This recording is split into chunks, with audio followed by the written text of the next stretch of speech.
Ou seja, o homem, ele não foi criado para viver no tempo. O homem ele é criado no tempo, porém o tempo ele serve como apenas o processo pelo qual Deus vai conduzir este homem à eternidade.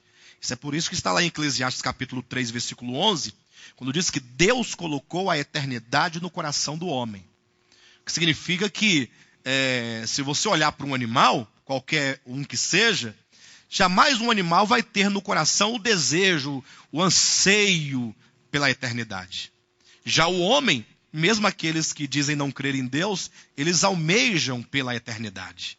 Então Deus colocou a eternidade no coração do homem, para o homem desejar pela eternidade, porque o homem, por fim, será ingressado na eternidade, quando então o Senhor ele estabeleceu o novo céu e a nova terra.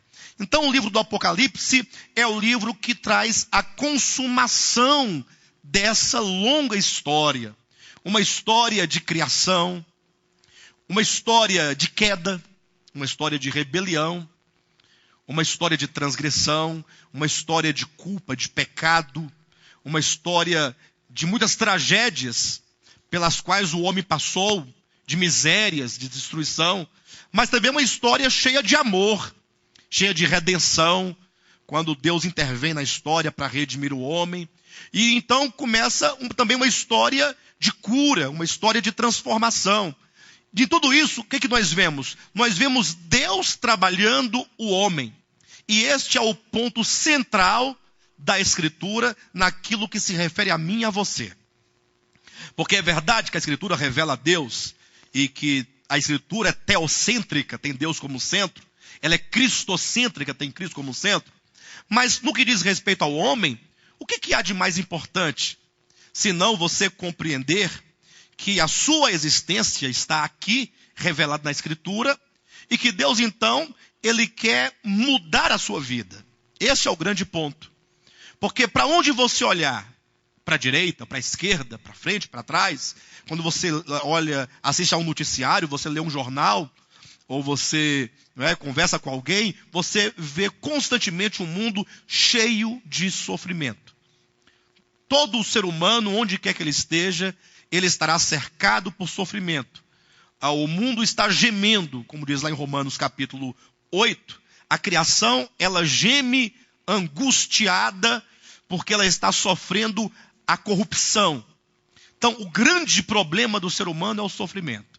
Em todos os níveis, seja ele no nível espiritual, psicológico, físico, emocional, intelectual, mas o homem está cercado de sofrimento.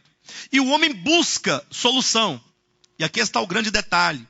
O homem busca uma solução numa religião, ele busca a solução mediante uma formação intelectual, ele busca a solução para o seu problema num casamento, na medicina, num remédio, num pai de santo, numa igreja evangélica, numa reza, num jejum, no dízimo que ele pode dar.